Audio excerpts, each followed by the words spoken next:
Hi, I'm Josh Hooks. I'm a solution architect at Software AG, and in this demo, I'm going to show you how Cumulocity IoT can enable enterprises to use their existing single sign-on systems to log into Cumulocity without having to keep track of a separate user base in Cumulocity itself. And to do that, I'm going to be using Okta, but this can be done in any other SSO application that uses OAuth or OpenID Connect. So on the left side here, I have a Cumulocity tenant that is in the administration application, drilled down into our single sign-on configuration page. And on the right side, I have my Okta developer portal. And so to start here, I'm going to use the Okta developer portal to create a new application. This will allow us to bridge the gap between Okta and Cumulocity to establish that trust. And first, I'm going to click on Create App Integration, use the OpenID Connect standard, and a web application to access it. That web application will be Cumulocity. And we'll leave this as my web app and not really change much except add a signed in redirect URI. This will establish that trust between our Cumulocity application and Okta. So in this, we already have in our basic configuration the redirect URL or URI that we're going to need over in Okta. So we can just copy and paste this over. And then this will be up to you, but in this case, I'm going to allow everyone in my organization to access this, but you can also limit access to selected groups or give additional configurations that allow Okta to have limited logins from Cumulocity. And so in this case, I already have a couple things I can start using. So I have the client ID. This is something that Cumulocity will need in the basics section as well. So I can copy and paste that client ID over. And then I have the client secret as well. So in this case, I can copy this to clipboard, and this will be used in a couple different places. It's used in the body of the token request and the refresh request. So some of this is pre-populated, but at the end, you'll need to add a client secret variable and have that equal to your client secret for both the refresh request and the token request. And then we'll scroll down to basic and then continue in the Okta developer portal. So that should be everything you need here.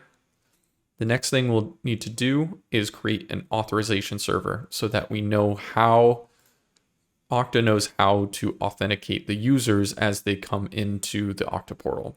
So to do that, we'll go to security and API, and then we'll add in this another authorization server. So in this case, just call it test 123. And then important here is the audience. So we'll have this be a demo AUD or demo audience, which I will copy here as well before I click save. And then we're actually going to take that audience and directly put it into the Cumulocity SSO configuration. And then we can really start filling stuff out. So this metadata URI will give us a lot of the information that Cumulocity needs to hook up to Okta as well. So you'll see things like the issuer. So if I copy this, I can paste that into the token issuer in Cumulocity and then I'll scroll up to the top and then start working my way through these different URLs. So the authorization request will come through this URL, so we'll copy that over. The token request will come through the token endpoint here. And then the refresh request will also be a token endpoint. So the rest of these, the bodies should be filled out except for the client secret that we added earlier. And then the parameters that you're seeing here should match what mine look like. The state you can put as whatever you want. You just want it to be something that is unique. And then the scope, leave it as OpenID and response type as code. These will all be important to make sure we get the response back that we're expecting from Okta. And then in the refresh request, adding in a response type of refresh. This lets it know that I'm not asking for a token. I'm asking to refresh my token. And then the logout URL will be further down. This will be the end session endpoint. So you'll see logout at the end of this, which is an optional parameter if you want it to log you out of both systems. And at the very bottom, you'll see this JWKS URL to make sure that the keys are supported. This is a public key URL that you can use that you can just paste in here as well. So now let's scroll back up a little bit and then go back to our Okta developer portal. We can almost log in at this point. We want to make sure it's returning the information we want. So if we go into claims, you'll see a value called sub. Sub is important because we can key off that to get something like a username, but we might want to add in more information like email. This is kind of specific to Okta itself, so it'll look different in different SSO applications, but in this, you're going to see this as user.email. So that will tie in the token coming from user.email to include in the new token that it's providing to Cumulocity as an email. And I'll add in a couple more of these for things like first name. So this would be user.firstname and last name. This will be user.lastname. And create both of these. And then we'll create an access policy. So this is just to make sure that you can access the specific roles and scopes that you want to. So if I add a rule, you'll see all of these different scopes that I can add in and what exactly the tokens do, when are they expired, how do they refresh, things like that. So if you get a token, what does that token allow you to do and how long does it last? And I have to put in a rule name, so continue using test123. All right, so at this point, I have my claims that I can get.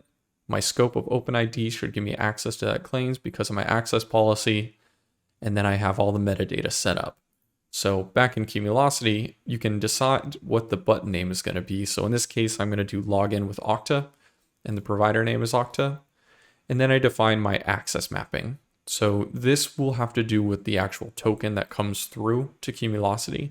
But generally, you can start with EXP greater than 0, and then you decide what that user is going to get access to. So in this case, if the token expires at any point, he'll be in admin level access. But if I wanted to specify other roles, I can put that here. And if I wanted to limit the amount of applications that this user can access, I can put that here as well. So you can chain together access mappings to get exactly which users are going to access which applications and have specific roles for them. And then when I go down to the user data mappings, I can decide which of the claims that I have is going to represent a value in Cumulocity as well. So putting something like first name in here, last name in the last name field, and email in here will automatically create those. And I'm going to leave email out and leave first name and last name because I didn't set up email in Okta. And so if I scroll through this just to make sure everything looks good and hit save, this will prompt me to log out. And then I can open a new window and re-access my Cumulocity tenant, which will give me this login with Okta button. So if I click on login with Okta, I can type in one of my usernames. So in this case, you have to have some user setup within your Okta environment. So in this case, I only have 2 users. But any of these users, as long as they can log in, because I've set it up that way, should be able to access Cumulocity. So I will use my demo test user here and type in the password, sign in. And this will give me direct access to Cumulocity using that user that is in Okta. So if I go into administration, I have full access with this user specifically. But now I can see that a new user is created called demo user 123 at test.com. He has admin level access, and then the first and last name are filled out just like we had set up before. So hope this was informative. Look forward to seeing more SSO use cases in the future.